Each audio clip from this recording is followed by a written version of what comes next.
My name is Emily. After an accident, my sister said she'd hold my settlement money for me. A few months later, everyone believed I was broke, and she was doing great. It took a lawsuit at a family table to change that. If something like this happened to you, tell your story in the comments. My shift at the logistics office ended early, and the receptionist waved as I grabbed my bag and headed for physical therapy across town. The elevator doors were closing when my phone started buzzing with bank alerts I didn't recognize. At first it felt like spam, the kind you delete without reading, until the subject line said, "Settlement disbursement confirmed." The money was gone before it ever arrived. I refreshed the email, then opened my banking app, then closed it, and opened it again, slower this time. The account number at the bottom wasn't mine. Before I could call anyone, Sarah's name lit up my screen. "Hey," she said, calm and steady, like she'd been expecting me to call. "I just saw the email," I said, leaning against the hallway wall. "I handled it for you." "Handled what?" "The money." "You're still recovering," she added, "and I didn't want you to mess it up." She talked the way managers do when they think they're being kind. I asked where it was. "Safer with me." She mentioned a temporary power of attorney, something I must have signed at the hospital. "Just for a few months," she said, "until you're back on your feet." I asked her to transfer a small amount for my medical bills. "Let's do it this weekend." At work, a coworker glanced at my car keys and joked that I must like driving antiques. By lunch, the rumor had already found me. During a break, the accident file came up on my screen. The disbursement date was 2 weeks earlier than I'd been told. Downtown Austin branch, same as the email. Another message came through from Sarah. "Everyone already knows you're broke anyway." Physical therapy ran late. By the time I reached the hospital parking lot, my phone showed a new notification. Past due. I stood there, reading it, then tapped Sarah's name again while traffic moved past the exit. The call rang once, twice, long enough for a nurse to walk by pushing an empty wheelchair. The screen dimmed, brightened, then dimmed again. A voicemail prompt clicked in. I hung up before the tone finished and checked the hospital app for the balance. 10 days left. Another email arrived from the bank, polite and final. "For assistance, contact your authorized representative." A security guard asked if I needed help. I said no and started dialing again. This time, Sarah picked up on the first ring. "I told you we'd talk this weekend." I looked at the overdue notice and asked her to send the transfer now. "Relax." The word landed flat. She started explaining timelines and responsibilities while a car horn blared somewhere behind me. I watched the call timer climb and waited for her to stop talking. The screen flickered with another alert. Payment declined. I pressed the phone tighter to my ear and asked her to repeat what she'd just said. She didn't. The line went quiet except for her breathing. Cars kept passing, and I stayed where I was, waiting, still holding on. Chapter 2. Calls started the next morning and didn't stop. My mother left a voicemail asking if I was eating enough. An aunt texted about budgeting apps. Someone else sent a link to a financial literacy podcast. Sarah's name came up in every message, usually paired with words like responsible and generous. When I tried to explain, the responses softened, as if I were fragile. "Don't spend it all at once," my mom said on the phone. There was nothing to spend. At work, my manager asked me to close the door after the weekly meeting. He kept his voice friendly. "Heard things have been tight," he said. The suggestion came wrapped as concern. An advance on my paycheck was mentioned, just in case. I declined and went back to my desk with a printed schedule for physical therapy folded in my pocket. By lunch, the story had settled. I wasn't good with money. Sarah was helping. A message from Sarah arrived mid-afternoon. "Family meeting this weekend." "For what?" I typed. "So everyone can relax." Marcus met me at a coffee shop near the office. He listened without interrupting while I talked through the accident, the paperwork, the calls. When I finished, he didn't offer sympathy. "Who signed?" he asked. "I guess I did." "When?" "In the hospital." "Who sent it back?" "Sarah." Where did the money land? That's what I'm trying to find out. He nodded and stared at the table while the barista called another order. No pep talk followed. Don't argue, Marcus said. Collect. We walked to the downtown Austin bank branch after work. The lobby smelled like cleaner and paper. A teller pulled up the account details, asked for identification, then disappeared to speak with a manager. When she returned, her voice dropped. The funds went to a personal account, she said. Mine? No. The account holder's name matched my sister's. Was it a trust, I asked. No. Escrow? No. Any restrictions? No. She glanced toward the office behind her, then back at me. Your sister sounded very confident. Marcus didn't react until we were outside. Confident is not a legal term. I laughed once, then stopped. That night, a group text lit up with heart emojis and reassurance. Sarah posted a message about protecting family during hard times. Replies followed, praising her patience. Someone tagged me with a reminder to rest. Another email arrived with the hospital logo at the top. The subject line mentioned deadlines. 10 days remained. Sarah called after dinner. I booked Saturday, she said. For what? To clear things up. I need the money for my bills. That's exactly why we're meeting. Transfer it now. Stop pushing. Her tone stayed even, like she was coaching a child. The call ended before I could respond. At home, documents spread across the table. Accident report, insurance letters, copies of emails forwarded to myself. A new message popped up from Human Resources about benefits counseling. I ignored it. Marcus texted, Any POA copy? Only what she mentioned. Ask the bank for timestamps. I emailed the branch and attached my ID. A response came back confirming the disbursement date, 2 weeks early. Same account, no restrictions. Sarah sent the calendar invite an hour later. Subject line, family update. Location, her house. Time, Saturday afternoon. I opened the hospital app again and stared at the balance. Another reminder buzzed in. I forwarded it to Sarah without comment. The typing dots appeared, vanished, appeared again. See you this weekend, she wrote. The calendar notification slid onto my screen, overlapping the billing alert. I tapped it to accept, then kept my thumb pressed there, waiting for the next message to arrive. Chapter 3.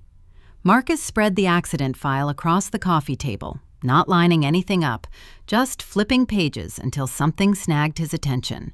He slid a printed scan toward me without commentary. At the top was Power of Attorney, temporary, in bold. My signature sat at the bottom, slanted and loose, dated the morning after surgery, when the nurse had warned me the pain meds might blur time. That's the one, Marcus said. The document didn't say a few months, it said 12. Full authority, banking, insurance, settlements, everything. The phrase durable stared back like it expected applause. Marcus checked the metadata on his laptop and turned the screen.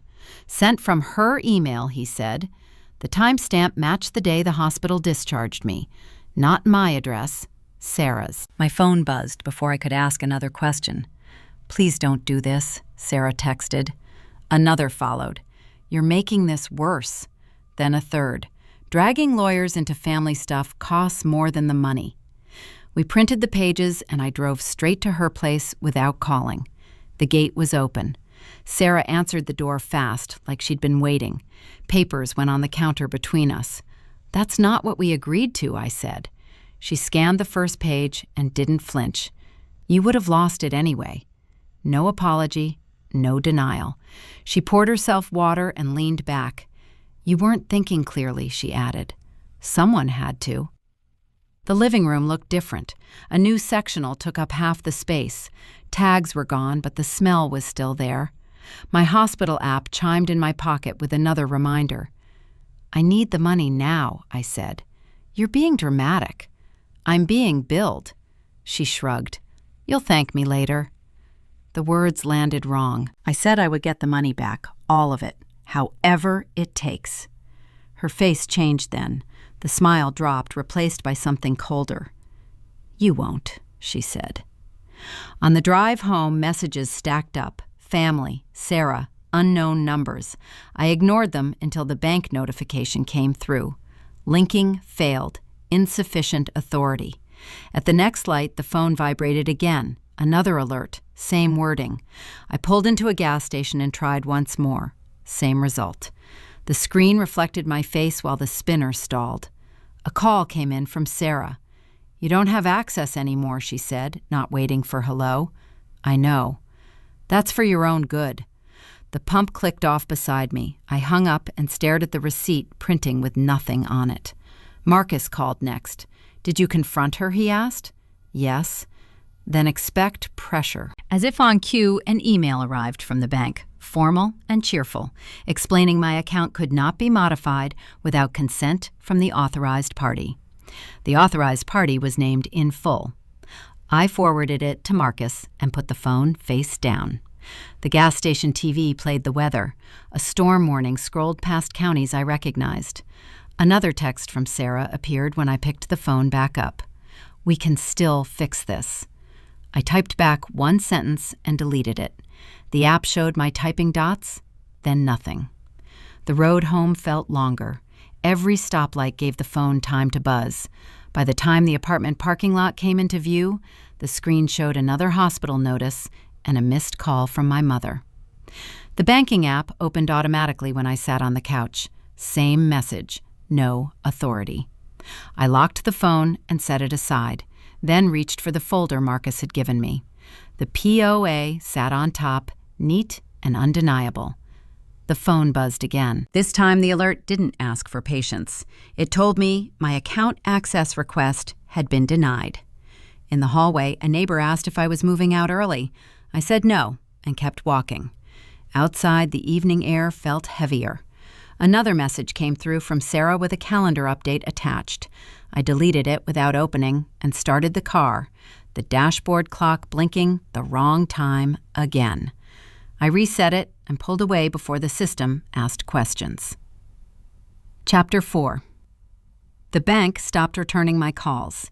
Emails came back with polite templates explaining that my account activity could not be discussed without authorization.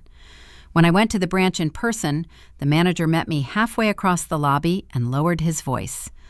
"All settlement-related requests have to go through Sarah," he said. "I am the beneficiary," I said. He nodded once, like that fact had already been filed away somewhere he couldn't reach. "The power of attorney is still active." The word still carried weight. Whatever door I tried next led back to the same name. At home, the mail waited in a neat stack. 2 envelopes from the hospital sat on top, heavier than the rest. One explained that my payment plan was no longer valid. The other said my account would be transferred to collections if the balance wasn't addressed. A credit monitoring alert followed on my phone an hour later, notifying me of a change that didn't need explaining. An email from Sarah arrived before I finished reading. She had copied everyone. "Emily has been under a lot of stress," it said. "We're giving her time to stabilize before making any financial decisions." Replies came in quickly. Concern, agreement, a suggestion that I focus on healing. Nobody asked me a question. Marcus called that evening. "She moved fast," he said.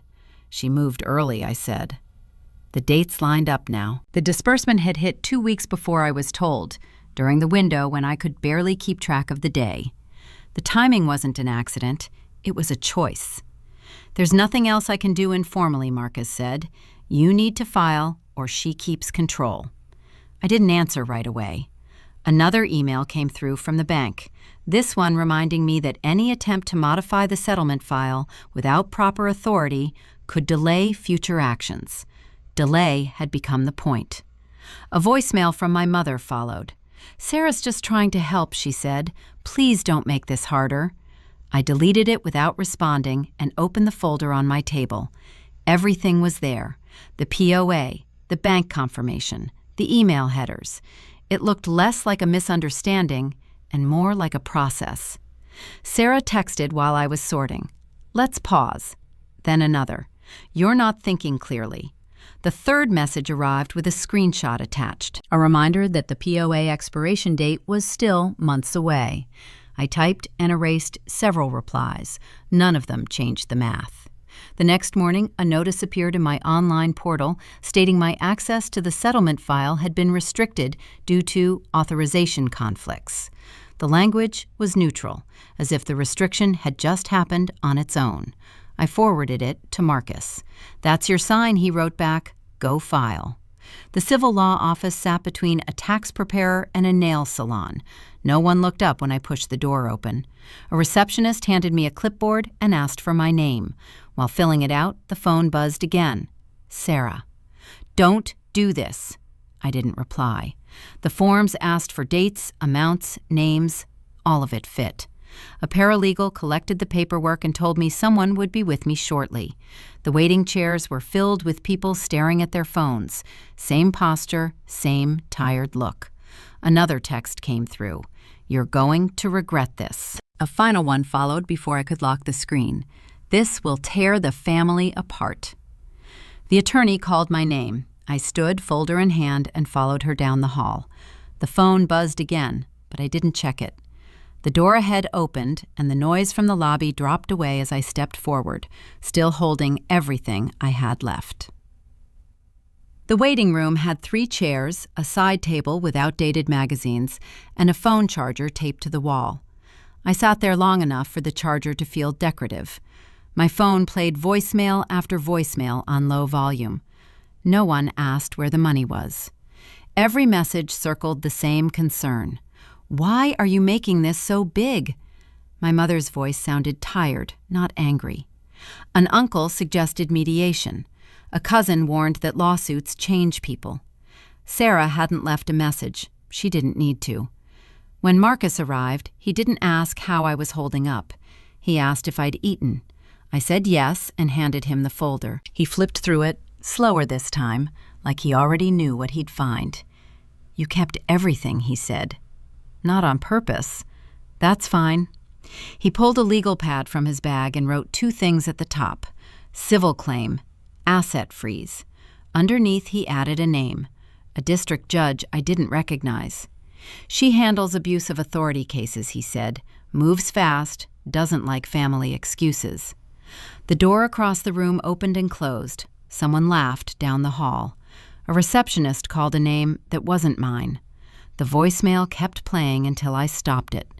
Silence made room for a thought that hadn't landed yet. Cooperation had been my default. Stay calm. Don't escalate. Let people feel comfortable. It worked at work. It worked in group chats. It hadn't worked here. Marcus leaned back. "If you file, this becomes public," he said.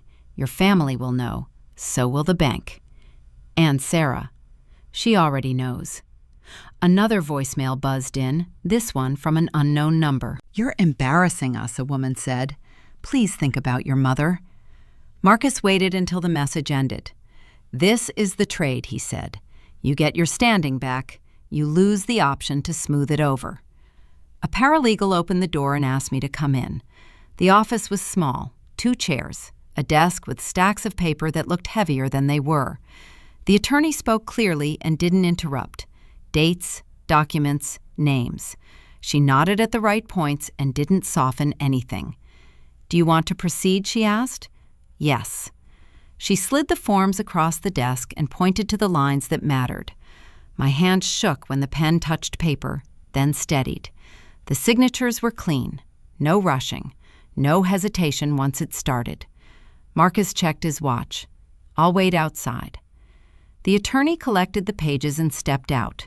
While she was gone, my phone lit up again. Sarah's name. I didn't answer. Another message followed. "You don't understand what you're doing." And then one more. "This will cost more than the money." The attorney returned with a receipt and a copy of the filing. She explained next steps and timelines. It was straightforward, clinical, exactly what I needed. When we stood to leave, Marcus held the door. "You're past the point of explaining now," he said. "That's good." Outside, the sun was lower than expected. Traffic moved slowly. I turned my phone off before the next vibration could register. The paper in my hand felt light. A single page. Proof that something had been set in motion. At the corner, Marcus stopped. "Text me when you get home." "I will." He walked toward his car. I went the other way, receipt folded once, then again, tucked into my bag. The building behind me stayed where it was. No announcement, no reaction yet. Halfway down the block, my phone powered itself back on long enough to show missed calls stacking up. I didn't check them.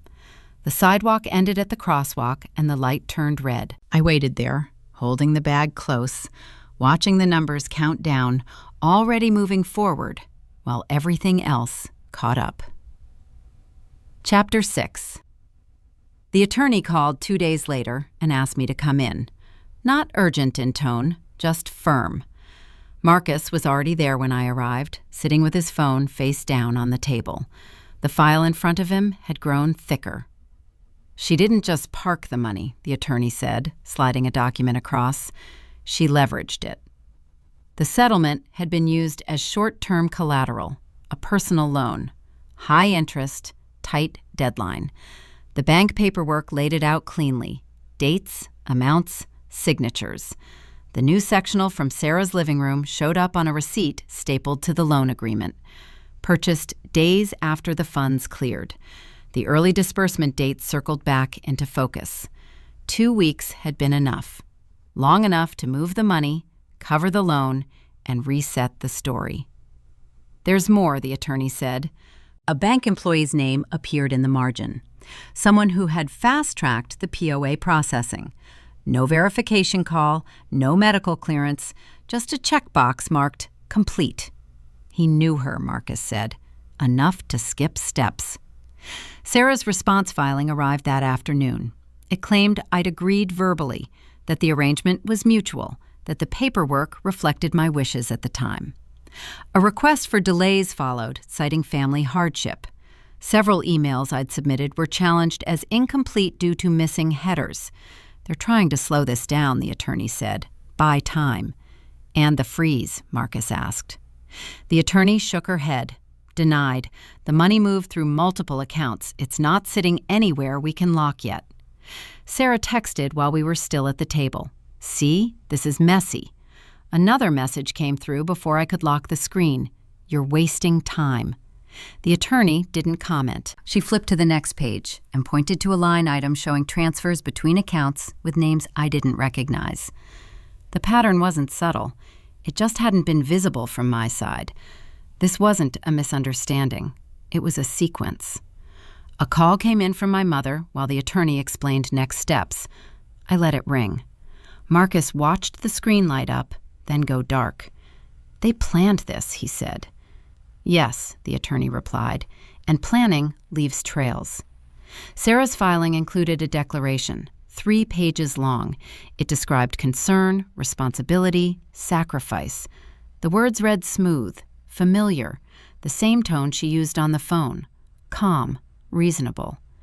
The attorney closed the folder. "We still can win," she said, "but not quietly." A hearing date was penciled in, not final, enough to apply pressure.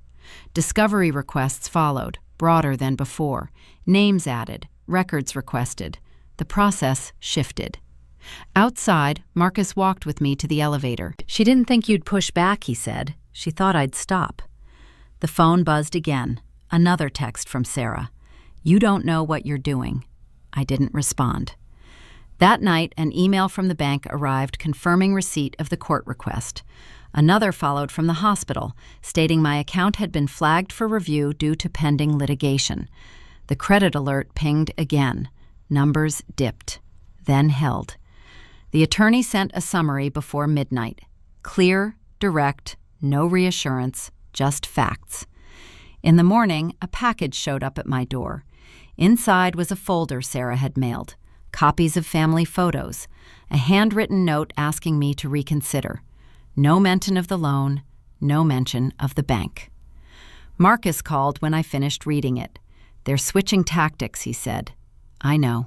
Stay steady." Sarah called twice that afternoon. I let both go to voicemail. Her third message came through as text. This ends if you stop. The attorney forwarded a notice an hour later. Sarah's bank contact had retained counsel. Another party added. I printed the update and added it to the growing stack. The story had expanded past just us, past a single transfer, past a single excuse. At the bottom of the page, a reminder sat in plain language. Next step, prepare for exposure. The phone buzzed again. I turned it face down and didn't flip it back over. The path forward had narrowed, but it was clear enough now. The noise would get louder. The quiet version was gone. Sarah's dining table was already set when I arrived. Plates out, water glasses filled, the kind of setup meant to signal calm before anyone spoke. My mother sat on one side, hands folded. Two aunts were already mid-conversation, lowering their voices when the door opened. A man I didn't recognize stood near the counter, jacket still on. The bank friend. Sarah smiled first. "You're on time." "So are we," the attorney said, stepping in behind me. The room shifted. Chairs scraped. My mother stood halfway, then sat again. "What is this?" she asked. The court officer moved to the edge of the table and placed an envelope down, unopened. Sarah's eyes followed it. "This is unnecessary," Sarah said. "We're just talking." The attorney didn't sit. "We're here to serve notice," she said. Sarah turned to me. "You really brought a lawyer?" "Yes." She laughed, short and sharp. "Over family money." The attorney slid the first document across the table, a copy of the power of attorney. The signature date circled, the medication list attached behind it. "This was signed while Emily was under post-surgical pain management," she said. "That's the first issue." Sarah waved it away. "She agreed," she said. "We talked about it. Everyone knew." No one responded. The attorney placed the second stack down. Bank statements, transfers, the loan agreement, the collateral line highlighted. "These are the transactions that followed," she said. "The settlement funds were not held in trust. They were used as personal collateral." Sarah leaned back. "That's not what happened." The attorney nodded and pushed the third page forward. A letter from the bank, plain language, no trust account, no escrow, no restrictions. The man by the counter shifted his weight. "That's accurate," he said. "The funds were deposited into a personal account." Sarah turned toward him. "You said this wouldn't come up." He didn't answer. The room went silent. My mother stared at the paperwork without touching it. One aunt reached for her phone and stopped. "So it turns out I wasn't bad with money," I said. "I just didn't have access to it." Sarah looked at me then. Really looked. The smile was gone. "You didn't have to do this," she said. "You could have just waited." "For what?" "For me to fix it." The court officer cleared his throat and opened the envelope. Papers came out, crisp and official. He read the names aloud, then the case number. Sarah didn't interrupt. "This serves as formal notice of a civil claim," he said. "Failure to comply may result in additional penalties." The attorney stepped closer to the table. "The demand includes full repayment and disclosure of all related accounts." Sarah's hands stayed flat on the wood. "This is going to ruin things," she said. "No," the attorney replied. "It already did." My mother finally spoke. "Is this true?" she asked Sarah. Sarah didn't answer. The bank friend looked at the floor. Someone's phone buzzed and was silenced immediately. The water glasses stayed untouched. The attorney outlined next steps, timelines, obligations, consequences. The words landed clean and heavy. Sarah stared at the table, jaw tight. The court officer slid the last page forward and pointed to the signature line. "You've been served," he said. He packed his folder and stepped back. The attorney gathered the copies meant for us and nodded once. "We'll be in touch." I turned toward the door without waiting for permission. My mother stood, took a step, then stopped. No one followed. Outside, the afternoon air felt warmer than expected. The attorney walked with me to the curb. "That went as expected," she said. "Yes." Behind us, the door opened. Sarah's voice carried out, low and urgent, but I didn't turn around. The car unlocked with a soft click. As I reached for the handle, my phone vibrated with a new message. Sarah, please don't do this. I set the phone down on the passenger seat without opening it and started the engine, pulling away while the house stayed where it was, full of people who finally had nothing left to say. The transfer hit my account on a Tuesday morning. No announcement, no apology attached. Just a line item with my name on it and the full amount returned. The bank notification arrived a second later, cheerful in tone, like this was how things were always supposed to go. The attorney confirmed it an hour later. She complied, she said. The order stands. Another message followed with updates I didn't ask for.